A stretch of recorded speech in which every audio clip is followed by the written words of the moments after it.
رئيس لجنة إدارة امتحانات الثانوية العامة لسنة 2014 كم محافظة؟ 9 محافظات زائد جزء من محافظتين، كفر الشيخ والغربية، يعني 11 محافظة. تابعت طبعا قصة مريم؟ يعني تابعتها. طيب خلينا نسأل كده السؤال المباشر، هل كنترول الثانوية العامة ممكن يحصل فيه تلاعب؟ لا، أنا هجاوب على حضرتك بزاوية تانية خالص. تمام. وللمشاهد إن هو يقول آي ولا لا.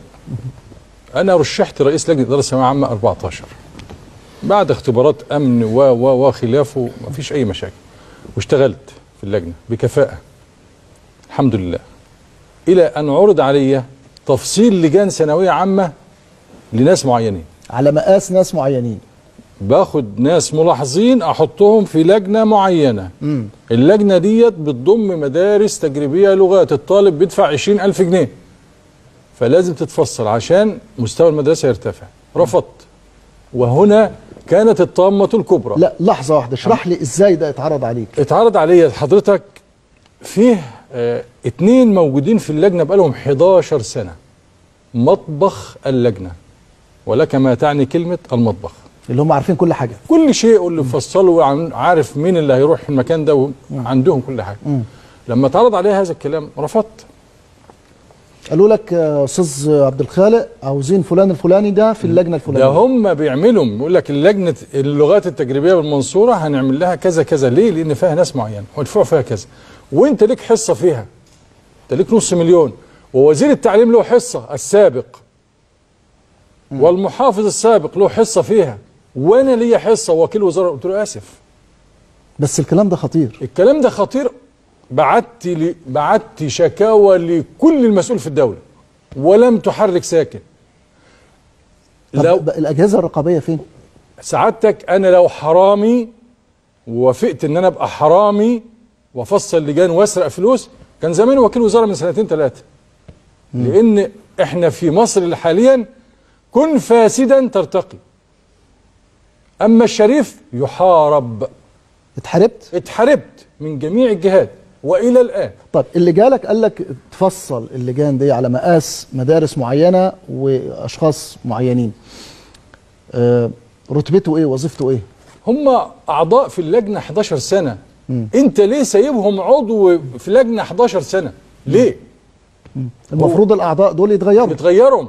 انت ليه حاططهم في مطبخ معاهم المفاتيح، هم اللي بيفتحوا وبيقفلوا؟ وعرضوا عليك فلوس؟ قال لك انت ليك حصه كذا. حصه كذا يعني ايه؟ مش فاهم. يعني انت هنفصل لجان. لو انا فصلت حضرتك لجنه واحده في محافظه الدقهليه ب 2 مليون، انا عندي 9 محافظات. 9 محافظات.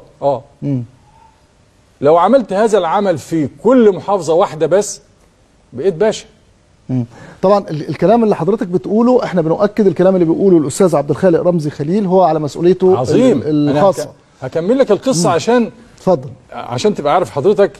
اصلك انت يعني انت بتتهم يا استاذ عبد الخالق، انت بتتهم الدكتور محمود ابو النصر وزير التعليم السابق، وبتتهم محافظ الدقهليه السابق، وبتتهم سعادتك. انا جاي لك في الموضوع، في القضيه مش مريم دي جنب اللي انا عملته ولا حاجه. قضيه مريم دي صفر فعلا. انا لما يتعرض عليها هذا الكلام واروح لوزير التعليم اقول له، وهو رئيس المباشر في هذا العمل، اقول له مش عارف اقابله، مصيبه عندي، انا رئيس لجنه، مفيش محدش يسمعني.